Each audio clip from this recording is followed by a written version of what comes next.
J'ai lu un truc Ah incroyable. ouais, j'en ai déjà J'ai entendu entendu parler. dire que Non, c'est quoi?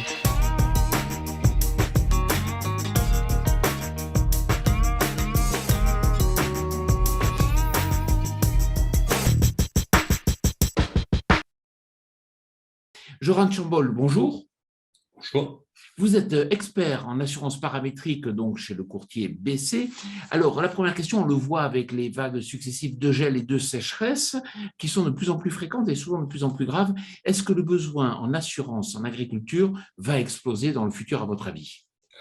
Le besoin d'assurance a déjà commencé à exploser, puisque comme vous l'avez justement rappelé, Jean-Paul, on a une multiplication des crises climatiques et de l'impact que ça peut avoir sur l'agriculture, puisque l'agriculture est en première ligne. Et donc, de manière naturelle, il y a un besoin de se sécuriser. Et dans la palette des outils de gestion de risque, il y a l'assurance.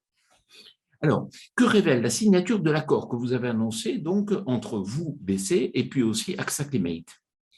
C'est un accord assez révolutionnaire dans le monde de l'assurance, puisque un courtier spécialisé, BC Agro, premier courtier du monde agricole, et l'un des plus grands assureurs mondiaux, AXA, décide de mettre en commun leurs moyens de R&D, leurs équipes et leurs matières grises pour pouvoir innover rapidement et apporter des solutions pragmatiques au monde agricole et aux filières. Et donc, ça va nous permettre de pouvoir être très efficient dans les réponses que nous demandent nos clients au regard de la situation actuelle climatique qui nécessite cette réponse pragmatique. Ça signifie que quelque part, le réchauffement climatique et vis-à-vis de vos clients pour les COP et les négoces, il y a un peu urgence?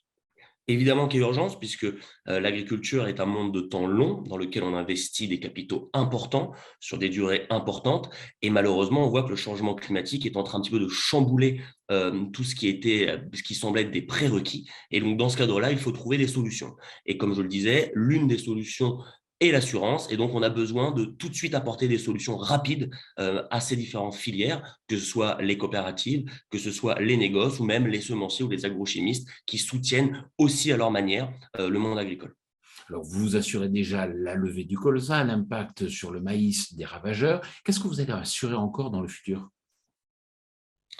Alors, tout ça, ce sont des choses qui sont en cours, comme vous l'avez justement dit. On peut parler très largement du colza, puisque ça fait déjà 2 ans qu'il est en cours. On est en train, comme vous l'avez justement rappelé, Jean-Paul, de lancer un produit sur les problématiques de levée de maïs, notamment dû aux ravageurs oiseaux, donc corvidés, pigeons. Et donc, on a d'autres sujets dans les tuyaux. Ce que permet le paramétrique permet vraiment d'avoir une multitude de solutions à une multitude de problèmes qui jusque-là n'étaient pas réglés par l'assurance indemnitaire. On peut régler des problématiques de franchise. Dans notre produit colza, il n'y a pas de franchise pour l'agriculteur, mais on peut également aller sur des problématiques sanitaires, on peut aller sur les problématiques de ravageurs, on peut aller sur toutes ces choses qui aujourd'hui ne sont pas intégrées dans l'assurance multirisque et aléa climatique, et donc on peut venir en complément de cette dernière.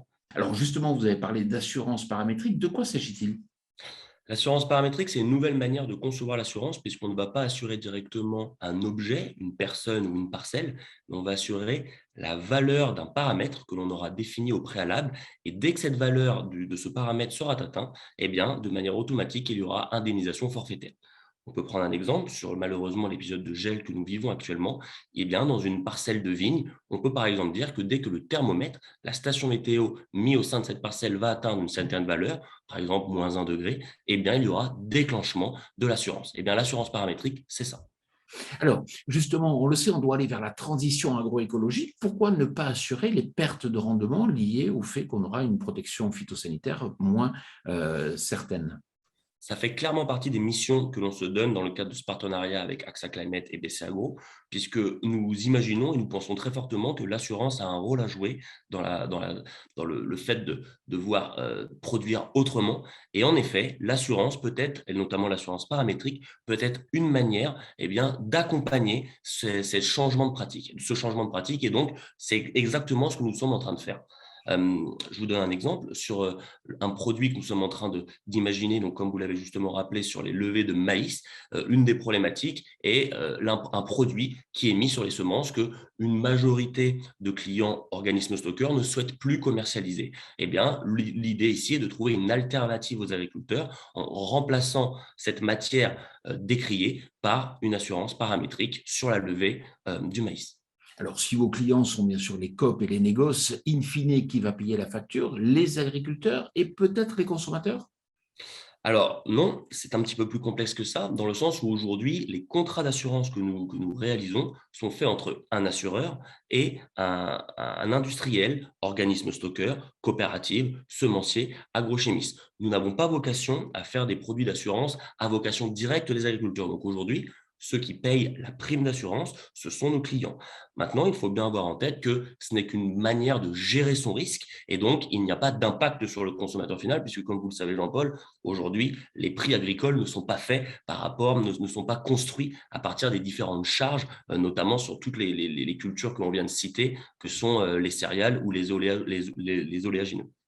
Johan Chambol, merci beaucoup. Je vous en prie. J'ai lu un truc Ah incroyable. ouais, j'en ai déjà entendu J'ai entendu parler. dire que Non, c'est quoi?